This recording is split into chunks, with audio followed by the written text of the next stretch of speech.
This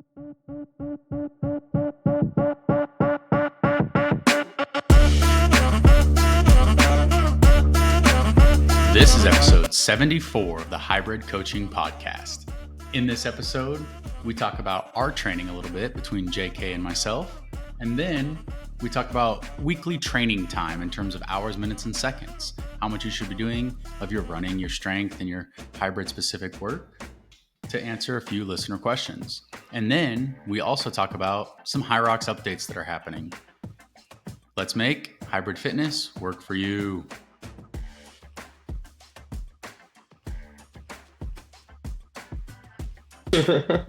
How's it going today, JK? I'm well, thank you, Anthony. How are you doing? I'm good. I'm good. Good. How are you going? I just ran my threshold. That's how I am doing. Yeah, your hair's your hair, mate. I know when you've just worked out because you have your workout hair going on. Well, so just for everybody listening, JK was like, "Hey, I'm ready. I'm gonna get some food and I'll be ready." And I was like, "Hey, I just started my thresholds." He said, "Okay, let's meet up after that. Let me know when." I said, "All right." I finished my thresholds and I text him. I'm like, "All right, I'm ready now." And he goes, "All right, 10 more minutes. I need food." So I jumped in the shower. Okay, good. So that's why it's all It's sweaty. So usually, yes, I get very sweaty, but it's just like the middle of the head doesn't get like wet. It's just like wet around here, you know? That's why you just need to just get it all off, mate. Get it all off. Do I you reckon think shaving your head makes you more aerodynamic? Or like does it just reduce the 100%. heat? Absolutely. Like it lets the heat escape out the top of your head so you don't have like trapped Uh, heat? I don't think it makes me any faster, but there could be a debate on whether it allows heat to evaporate quicker. I'm not sure though. Yeah, but I think one day you'll end up coming around and going, you know what? I'm gonna do. I'm gonna get a buzz cut. It's just a quick question, and maybe you don't have to answer. Are you going bald or having a receding hairline? Is that why you shaved your head? Neither, neither. Neither. Once once a haircut goes well in a race, you never go back, and Never go that's back. and that's what happened. Is That's what that is happened. that consistent across all things? Like once you find a pair of underwear you wear for a race, like you never change out of it? Have you ever Pretty washed? much, Yeah. pretty much, right? I'm very superstitious like that. I'm not Um, superstitious, but I'm a little stitious. yeah, yeah. Um, yeah, it's interesting. Hey, how were your thresholds anyway? They were good. So the last couple months, I've been pretty consistent, doing them at least twice a week. And for the most part, I'd say about 80% of the time, I do get a third day in there where I will do either a fartlek or a strength run, which is our uphill runs that we've talked about before. But Yeah, as far as my thresholds go, I started out like because I think I told you, JK, before like leading up to World Championships and then like the 2 months after World Championships, I hadn't really run thresholds. I'd just been easy running. yeah, And my yeah. mileage dipped way down. And like I've looked at my Strava and there's about a 2 or 3 month period in there where I was going from like 50, 60 miles a week earlier in the year to boom, I dropped down and I have like 1 week where I'm under 10 miles. And then I had like 2 months where I was under, I think my peak week was like a 30-mile week. And Right. so I've been much more consistent now since I'd say the end of August. So we'll just call it September. So for Yeah. 2 months, more consistent in my runs, and I've been over 40 miles, usually 45 to 50 miles a week since then. Now, I've also been consistent with my thresholds since then, at least twice a week with, like I talked about, that third day each week. For the most part, I don't always get the third day. Sometimes I'll spread it out on based on how I feel, which I think is important. But the the key here is like I started out my thresholds back in September, late August, Yeah. September. I started running them at what I used to run them at before I had stopped. And Started right. Yep. Yep. and I was suffering. Wait. So I Yeah. since I started, I've actually come down in pace over the past 2 months. So now I am almost point 0.8, point, no, I'm point 0.6 miles per hour slower today than where I started running them at, simply because I realized like it was not right. Now, that's not to say the treadmill that I'm running on is a Nordic track and I've measured it. And I keep saying this. I think I've been saying this for a year. I'm going to post a video of why I say why like we have said it's so important to run your thresholds consistently on the treadmill that you test them on and or like outside if you're testing them outside because I have taken my wheel to this treadmill and to these other treadmills we have, and the treadmill that I'm running on, the Nordic track, when I wheel it out, it is over 1 mile per hour faster than what the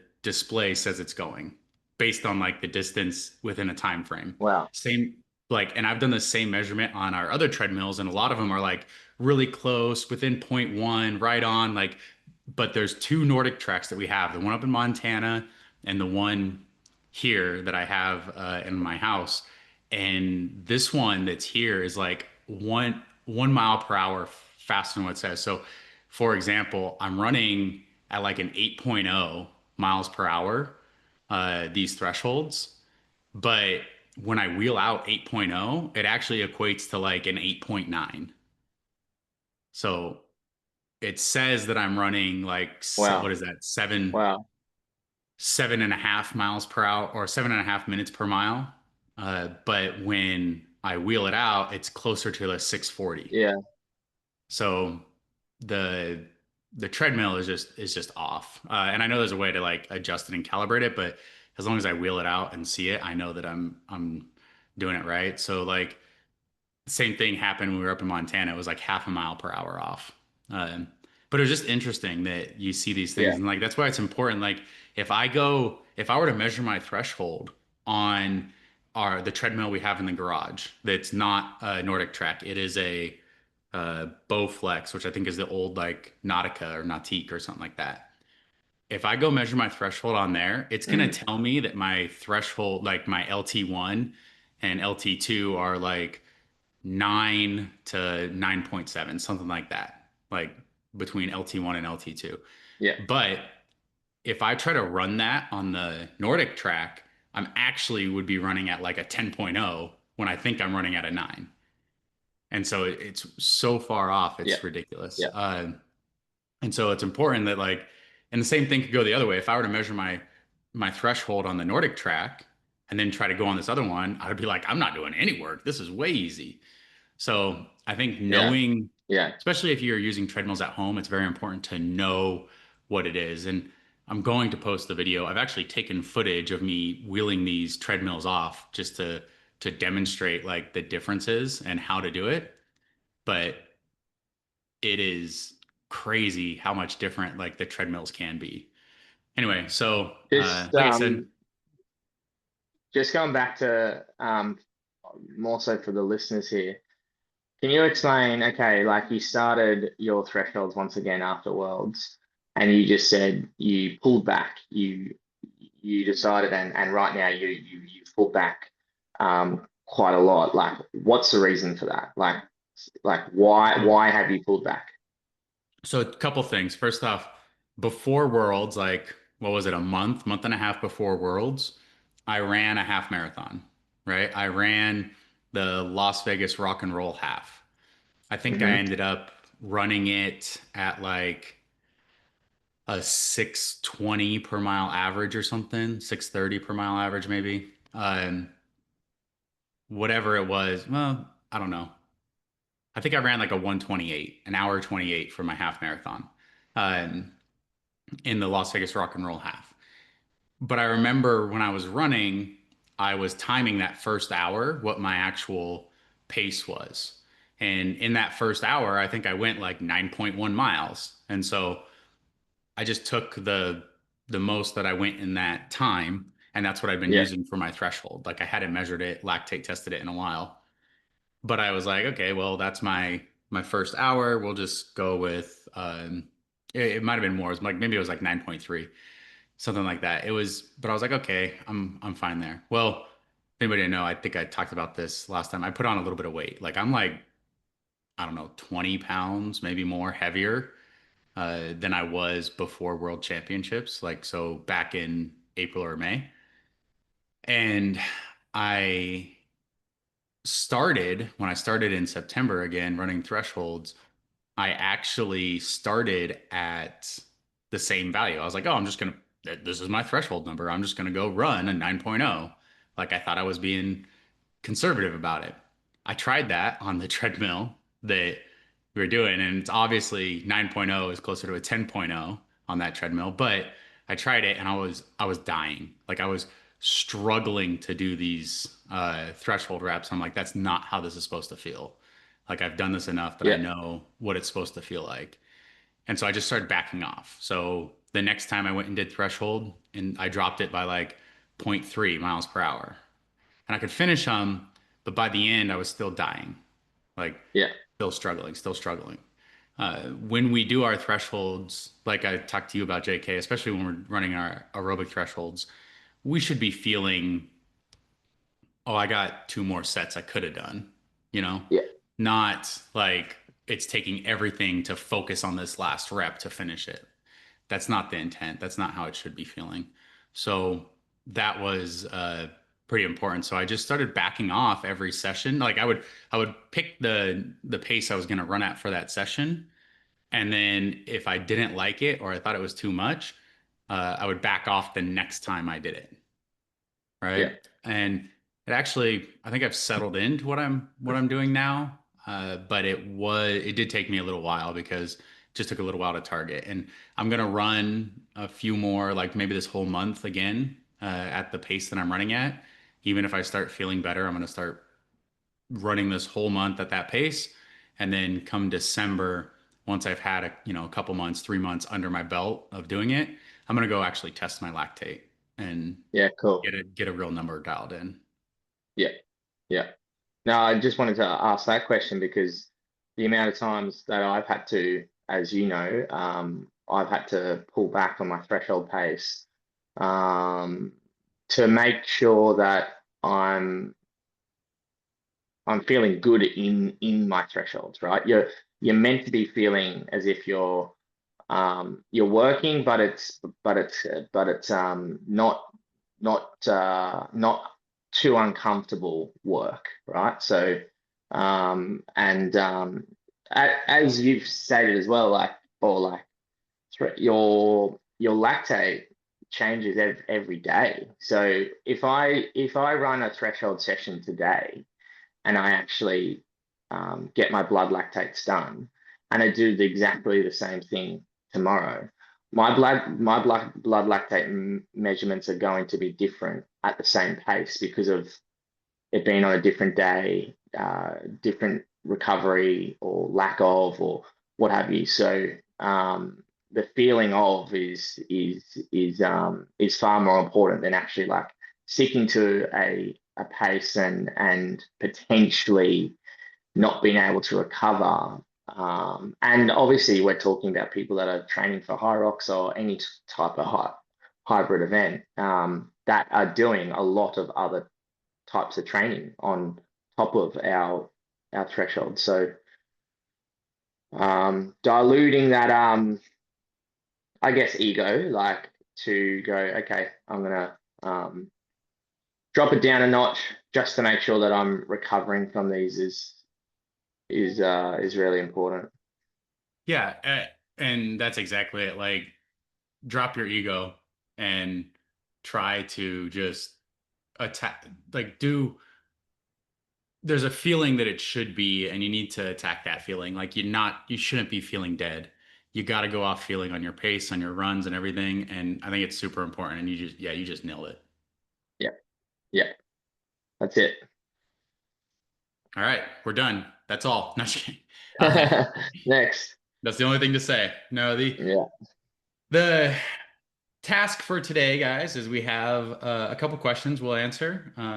We also are going to talk a little bit about where JK is, what he's doing, and if he wants to, we'll get into what his week's been like and why that came up. And then I didn't finish what my hybrid event was. yeah, So I haven't completely finished it yet, but I do have a more well-rounded idea of what I would like it to look like. very good. Where would you like to start, Anthony? Well, let's just if you're up for it, JK, and I can cut this out if you want, but why don't you tell us about what's going on the last 3 weeks and where you're at right now? Yeah, no, I'm more than happy. Uh, since Hamburg, uh, Anthony, obviously, being my coach, and um, no, I wouldn't. I was about to say, Anthony, like we've changed a lot of our training, which is not true. We haven't. But what we have done is allowed a little bit more intensity uh, to come into play on specific days. Um, and I personally think like having a chat with you about this, Anthony, like just after Hamburg was and still is like very important for me to do right now for preparation for Melbourne is to just add some more specifics and more kind of like race style stimulus, right? Um, However, I actually think, and we've discussed this for the listeners to understand, Anthony and I have discussed this over the last week. I took that and ran with that like full on, head on, guns blazing, through a brick wall to an extent where I, for the last two, maybe probably 3 weeks, as you just said, have trained harder than I probably should have in specific sessions. So I've taken, let's just say, a session that Anthony has provided me to go hard at and taken it to the nth degree. I've probably even um, done sessions where Anthony has not prescribed like an intensity or to go to go hard, and I've probably pushed a little bit harder. Um, and I think like I'll be completely transparent here. I think like one of the reasons for that is um, because of coming back from Hamburg and kind of thinking to myself, oh, okay, I didn't get my qualifying spot. Like I need to do something a bit different here. And we don't have to go into that, but it's to do with the mindset of, okay, like I need to push a little bit harder so that I can get the most benefits from an intensity standpoint. Sorry, long story short, about a week ago, I started feeling, I guess, just to simplify it, the effects of overtraining, the effects of my central nervous system being very taxed to the point where I ran a 10-kilometer road race on the weekend, and um, I have I haven't felt what I felt before in that race. And the feeling was as simple as I was going as hard as possible. Um, my heart rate was suppressed, hard as possible, and my heart rate was at 150 beats a minute. It was interesting because um, my output and my power output and my pacing was just off. I just could not produce any power. And from there on in, I felt as if you know, we needed to take action, because not only that, but like that 10K on the weekend just resulted in you know, feeling very overworked, mentally, very fatigued. My heart rate has been suppressed, which ultimately is a sign of, or sorry, can be a sign of overtraining, due to obviously just too much work. So to come to it, I had a good solid 2 days of I guess like not much work at all, not much training at all. Had to change up my whole thresholds, and obviously weak this week, to a point where I really needed to make sure that recovery was the most important thing. And on another note, or a side note, I'm sitting here in South Korea right now, because 2 weeks ago I decided, hey, I want to race before Melbourne. I want to get another race under my belt, um, and that's this weekend in South Korea. And I've decided to still come. And at this stage, I'm feeling a lot better than I was even 3 days ago. And right now, if the race was today, I'd probably be putting my shoes on for it. And just to expand a little bit on that before we get to the race, we talked about this, and the reason I said 2 or 3 weeks is exactly we talked about like your peak heart rate being suppressed.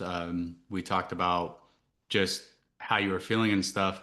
Part of it, guys, is actually what what was mistaken is yes, JK was giving all the positive feedback on every workout. Like this felt great, smash this, hammer this. And we didn't pick up on, hey, maybe the intensity was too high there. But he was going back and forth on all these positive attributes for 2 or 3 weeks, really big attributes. And then, JK, you usually have your active recovery slash rest day on a Sunday.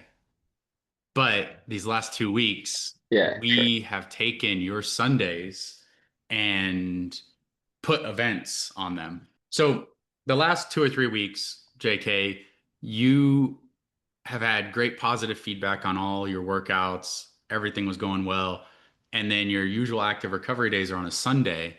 And these last 2 Sundays, we've put events. You've had events because what do we say? You wanted to race Yeah, and you wanted to race. And so that meant let's put races in. And it went Deadly Dozen, followed by this 10K, followed by Hyrox yeah, Soul, which is where you're at right now.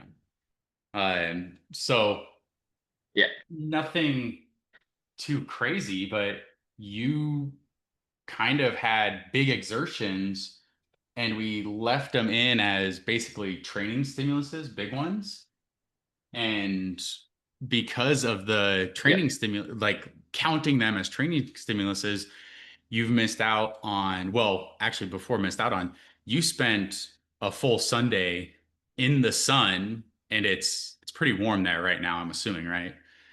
You spent a full day in the sun doing Deadly Dozen, big workout, and then continued training like normal yeah. the whole week after, and then tried to go run your 10K this past week, where you just felt the effects. So we've missed out on 2 active recovery slash rest days. That's it. That's it. And like, to come to think of it, like I just have not allowed myself to adapt, and not adapt, sorry, to recover and absorb. That's the word. To absorb all the training that I've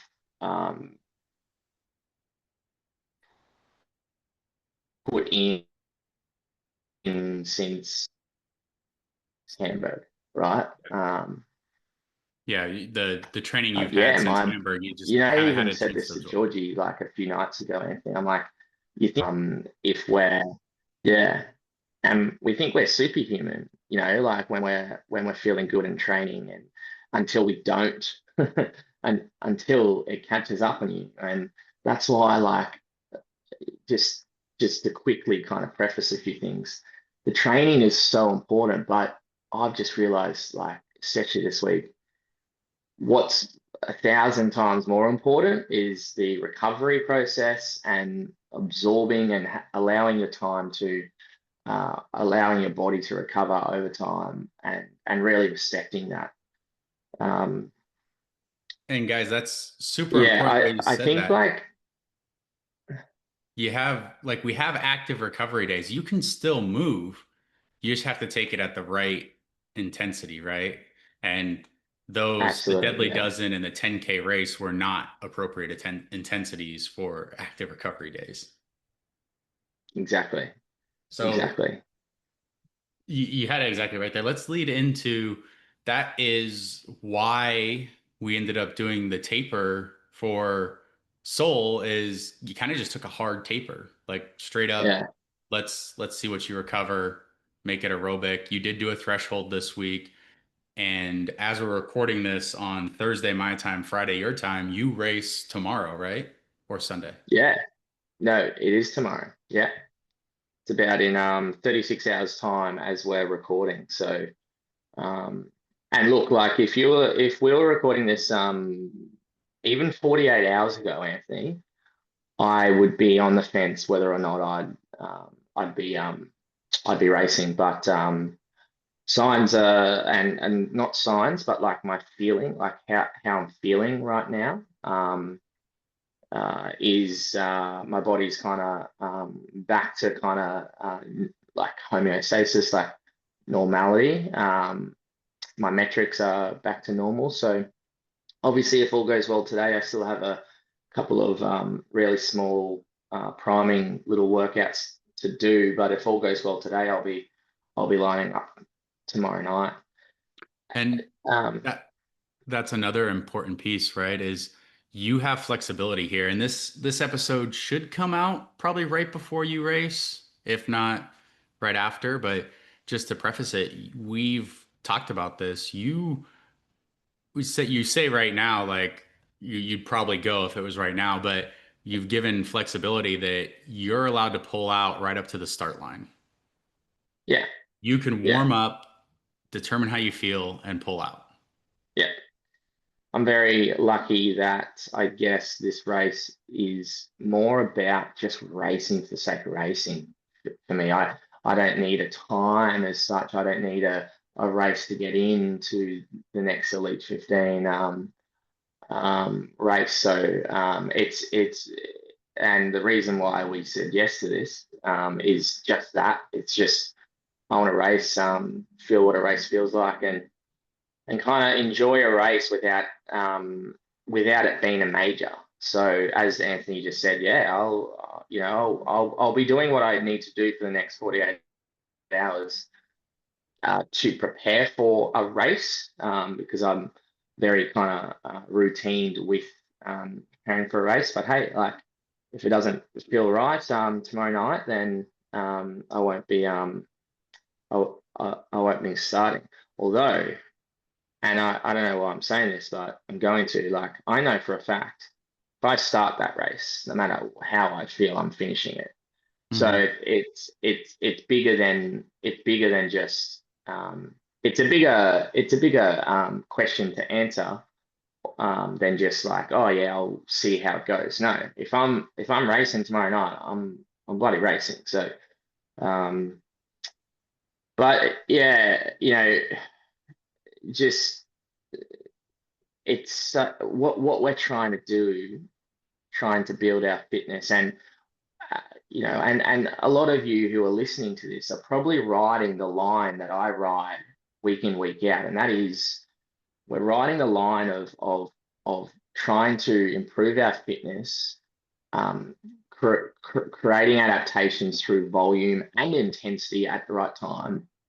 And if we go over that line, um, and it's a really faint line and it's easy to go over, then we're absolutely we're not we're what's the right word? I was going to swear, but I'm not going to. We're absolutely spent. We're done. We're done. And Knackered. knackered. There you go. That's a dad word to use. Knackered. So it's tough, and yeah, it's an interesting one. But then again, hey, like I thought straight after that 10K, and Anthony knows this because I was bloody messaging you left, right, and center. I thought I thought it might take weeks, months for me to get back to normality, to homeostasis, but it's amazing. Like my body has been able to recover because of my week this week, and lack of stress. My body's able to recover over 48 hours, 72 hours even, to then go, okay, like I'm feeling okay right now. And there's no linear process there. It could take you 24 hours. You might just need one day, or you might need 2 days. Or there's in some cases, and I've heard this before, if you dig yourself a hole, that's the right terminology to use. If you dig this hole of overtraining and you keep digging to a point of no return, it could take weeks, it could take months to come back. So once you do start feeling these symptoms, and you got to address it as soon as you can. Yeah, absolutely. All right. Anything you want to add? Obviously, we talked just a little bit about Hyrox Soul is this weekend, as well as I'm sure there's other events, but I haven't looked at when they are. And then the following weekend, so next week, we will actually, me and Lauren and Lily will actually be in Chicago for that Lovely. race. And I know there's a whole bunch of people going to that one. And Dublin is happening next week. I believe that's it Yep. for Hyrox's, but that is pretty cool. And then, um, yeah. All right. You want to get to some questions that we got asked? Yeah, man. Let's do it. All right. First question. This one came over last month and I just actually saw it. So I'm gonna say sorry. I think this guy's name is Podge. Hi, Anthony and JK. I look to triathlon for a lot of information on how to structure my training for Hyrox. Due to it being multiple discipline sport, like I personally think Hyrox is. Triathlon tend to quantify training volume in terms of hours. My question is, what do you consider a high training volume in terms of hours for your elite athletes and also your age group athletes? Also, how would you break up those training hours in terms of run, strength, Hyrox specific, and even maybe other forms of cross training? The podcast is a massive help in educating myself on this new challenge. Thanks. Um, that's such a hard question to answer because my first thought is, well, high vol high volume is relative to the individual. Um, if you're coming from like no background at all, training 1 hour a day is high volume. If you're coming from um, a very athletic and sporting and fitness background, um, I'll just say it because I think he wants an answer. 15 hours, 18 hours per week is high volume, and then you go from there. Like I can only talk for myself, but there's been multiple weeks and months of the year that I'm probably training 20 hours plus, and I'm not the only elite 15 athlete that's doing that. So if you want a clear cut answer, I think I think 15 hours a week is still high training volume. High training volume is 15 hours a week, but then you get to a point where there are athletes out there that are hitting that 20 to 21, 22 hours. What do you think about that, Anthony? Like with our sport, do you think 20 hours a week is that high volume, or do you think it's 15 or? Well, just think about it a little bit like this. We talk about how you can only train as much as you can recover, right? So if somebody had a full-time job, 8 hours a day, and they were movement. Now, when I think of training volume, here's a big difference. I think of actual moving time, not like your rest time. Because I know people, especially like when I was in CrossFit and stuff, we'd spend Yeah, 4 hours at the gym and we'd work out for an hour and a half, right? Like, so you'd only really count an hour and a half of that. You don't get all 4 hours. That's that's a pretty big difference in terms of volume. So efficiency of time really matters. You know, you can have two mm, different people that go to the gym for 2 hours in the morning, and one of them moves for an hour 45 and the other one moves for 20 minutes. So yeah, what is the actual cost, and what is the actual like load that they're getting? Now, intensity matters for that as well, but I actually just did this thing. I looked at my past month uh, on Strava of how much time I've spent in different zones because it tells you. And I don't know how accurate it actually is, like, but it's some sort of framework, right? So yeah. in the past month, I've spent 36 hours, and it's not past month, it's actually 4 weeks. I spent just over 36 hours moving, actual movement time of 36 hours.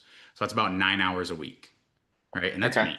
I'm not pretending to be an elite athlete or anything. So there's usually I aim for about 10 hours. I've been getting closer to about 10 hours a week. Maybe I can get up to 12.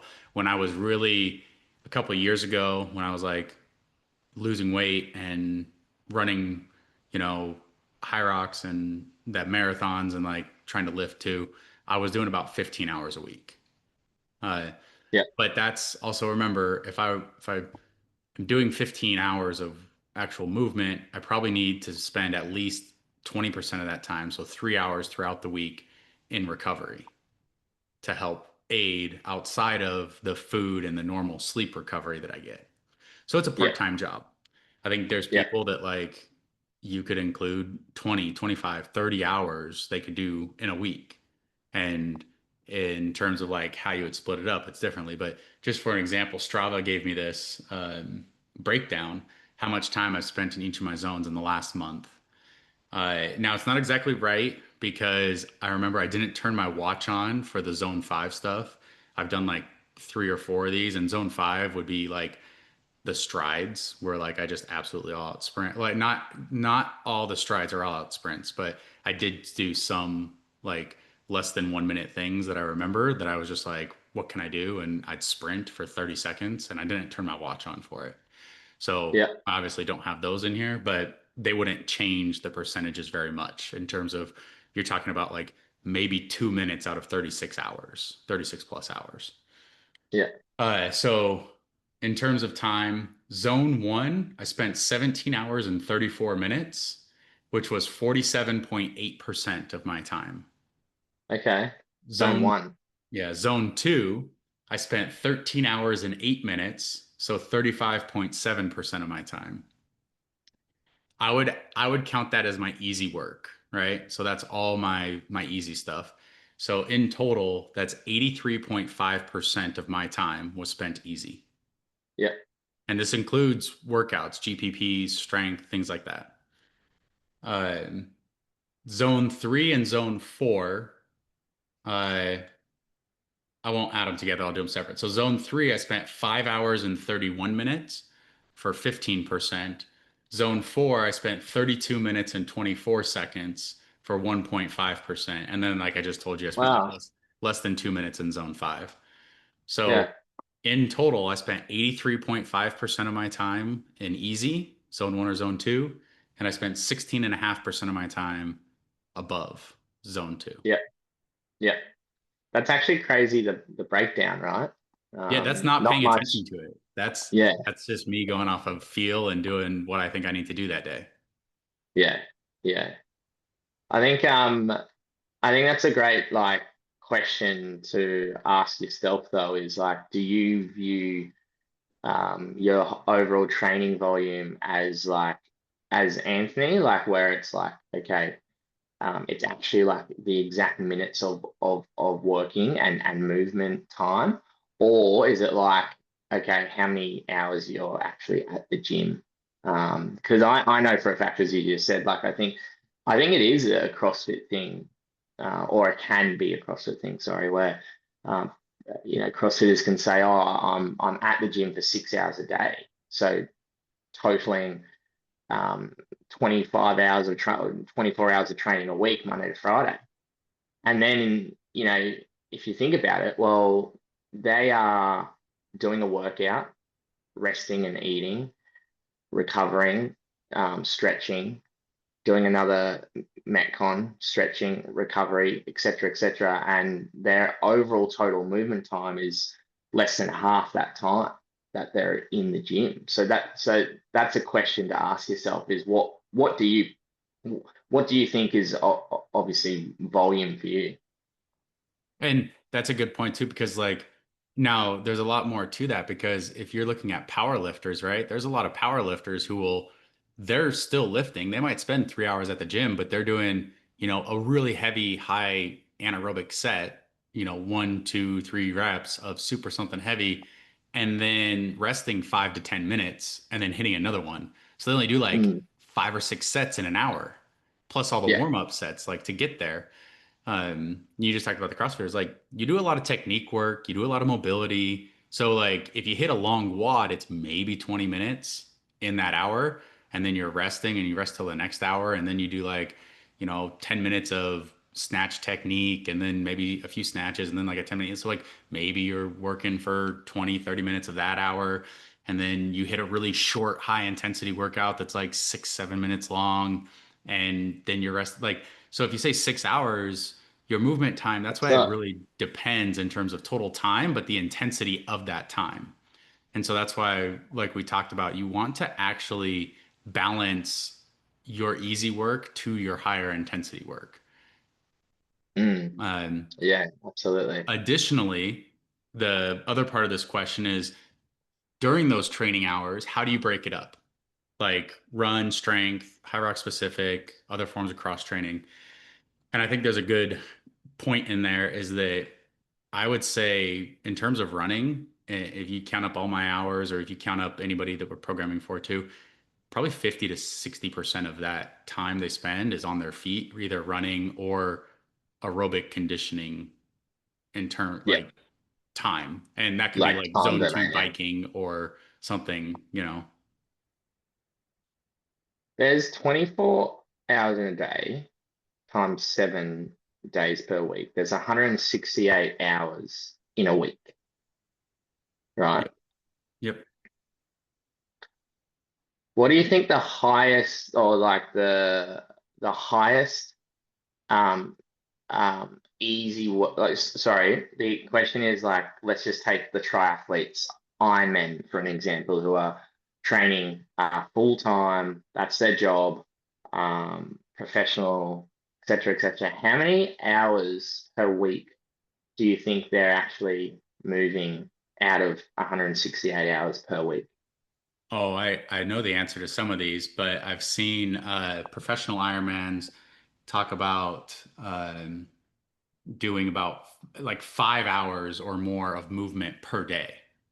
So like I'm talking like 1 to 2 hours in Still the movement, in the yeah, in the swim, and then 3, 4 hour bike rides multiple times per week, long bike rides, things like that. So you're talking anywhere from 4 to 7 hours of movement per day in that yeah, time. So you're talking a full-time job at a yeah, minimum. yeah, Um, because 7 by 7, if they do 7 hours for 7 days a week, that's 49 hours. They're probably not doing that like all the time every week, but you're getting uh, 30 to 45 hours a week. yeah. That's crazy. So a Yeah. quarter of their week, a fifth to a Mm, quarter. yeah. If I'm only moving, let's just, okay, if I think about my training with your mindset of like actual movement time, I'm probably let's just say it's 18 hours. 18 hours, right? On my high high weeks. I'm only that's what 18 hours of 168. What the So hell am I doing for the you're like rest? just over 10%, 10, 11% of your week is movement. Yeah, what am I doing for the rest? Yeah. Because I feel like I train all the time, but what am I doing? Sleeping, eating. Sleeping. So actually, there you go, like sleeping, right? So if I try to average um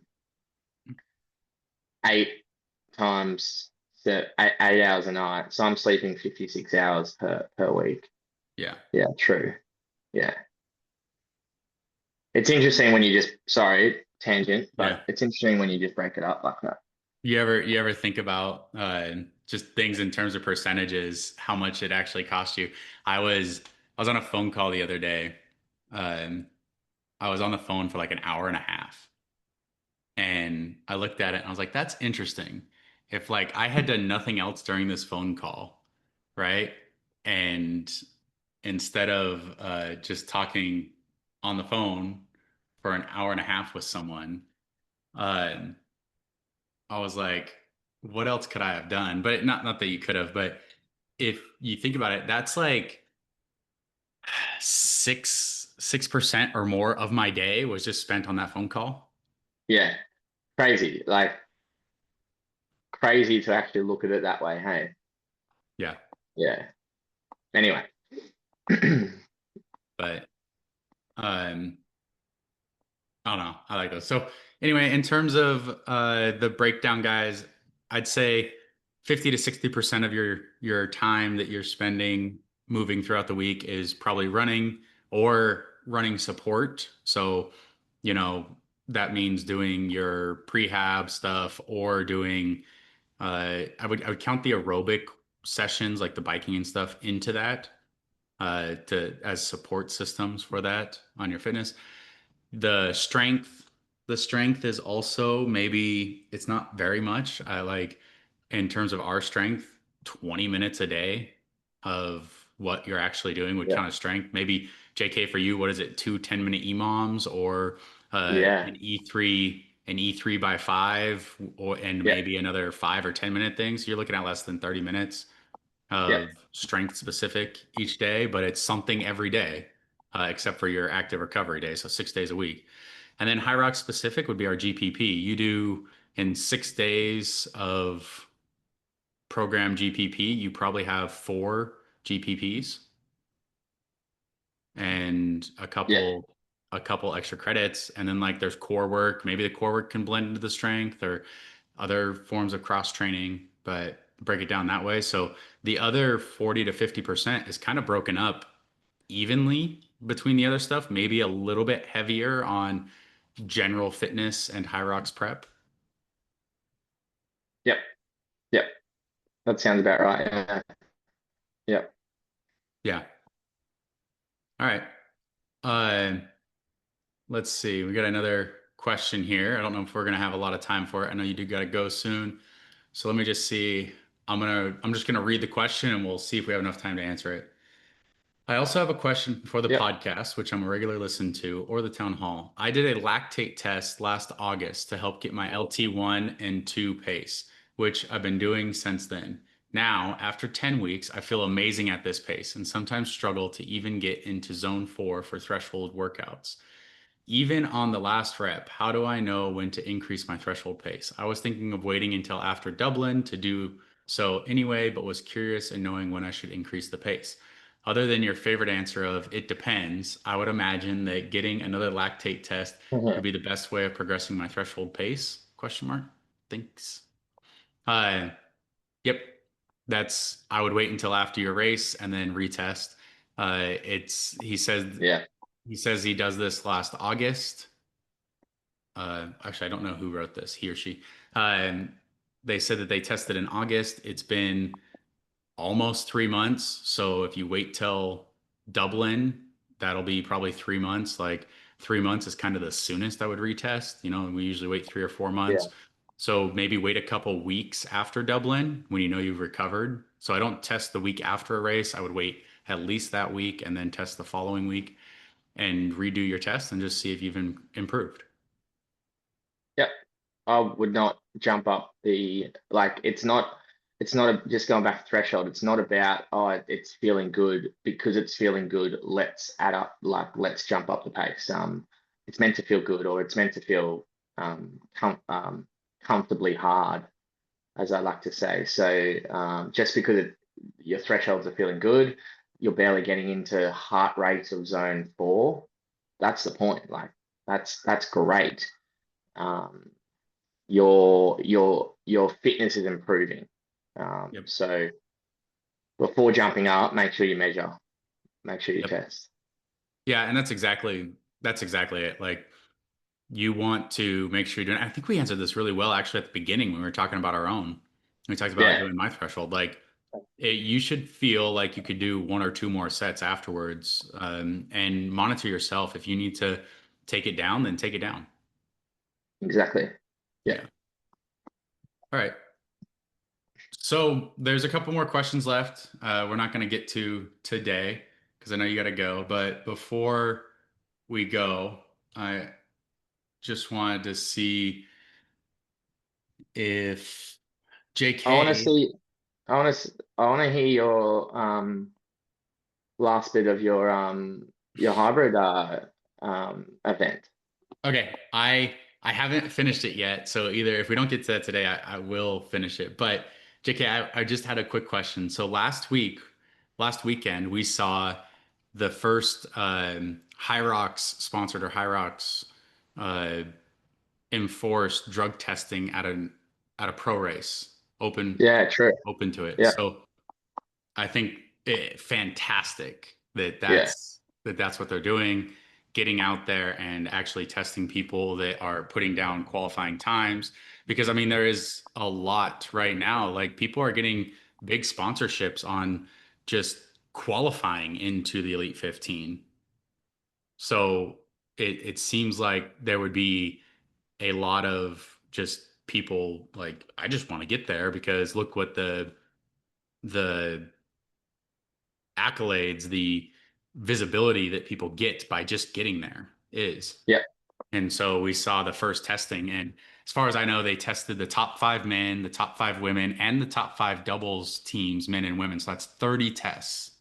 wow, Um, which I think that's is great. crazy. Like, because we just heard the week before, right, that they said, oh, you have to have your athlete license if you want to be eligible, and it's apparent now, like why that was brought about.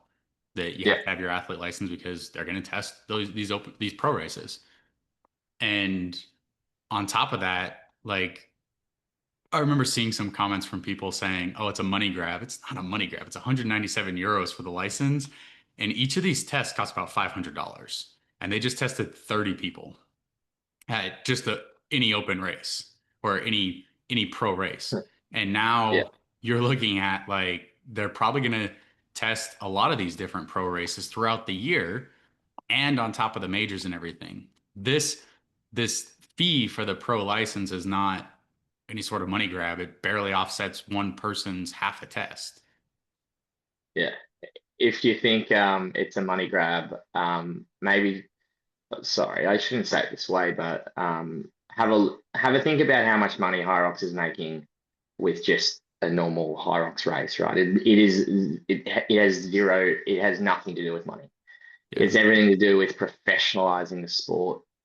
And with it being, sorry, with their dream of being in the Olympics, that's the only way they can go Yeah. right now. I So it's mean, like, yeah, it goes towards the professionalization of the sport and it goes towards the future of the sport, where I'm sure it's heading towards full out of competition testing. But this is, it's the next logical step. Okay, we tested it at the elite yeah, races, tested it at the elite races. Okay, now we're going to test it at the pro races. So really, you're going to get tested if you're trying to get in.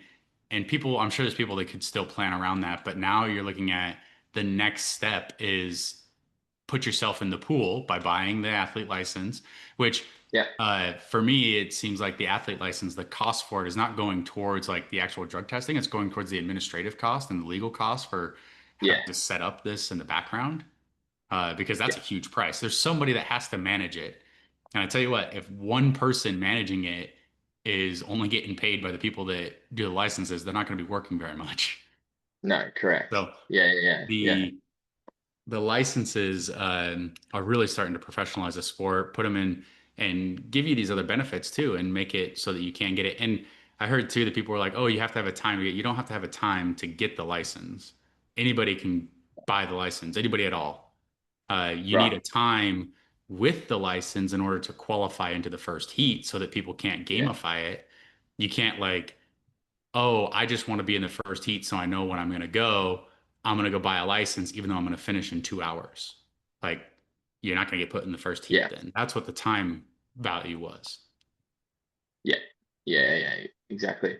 So, So yeah.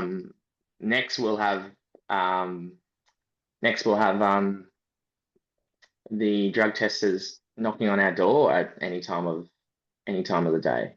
yep. Which again, which is exactly what needs to happen. Um, it'll actually, on that note, it'll be interesting to see if there'll be drug testing this weekend in Seoul. I'm assuming there might be. Like, who knows? Yeah, I don't know. I would assume that if they're testing in Europe, they're going to be testing all over. Yeah, exactly. Um, so yeah, no, no, like from my end, it's just another step into making the sport even more professional, which is which is great. Yeah, I agree. All right. I just want to talk about that a little bit. We are getting into now we are getting into the end of the episode, because I know, JK, you got to go in 5 minutes, which I don't think there's gonna be enough time for me to talk about my race, but I will have it for you next time. I just tell you Okay. right now, I did reorganize it a little bit, but I really want to like flush it out here. I think I talked about every lap. I decided that on my runs, there's gonna be a 500-meter lap is how like the 1 and 2Ks are run, and so I changed it to a 2K to start, and then there's eight 2K or eight 1Ks between everything else, and then a 2K to finish. But Yeah. the lap is a 500 before you go in Okay. and out. But on the lap in succession, right? So there's a 500-meter lap in succession. There's a 4 foot wall, like three 4 foot walls or three 6 foot walls. There you go. So you have to like climb over the Bringing walls.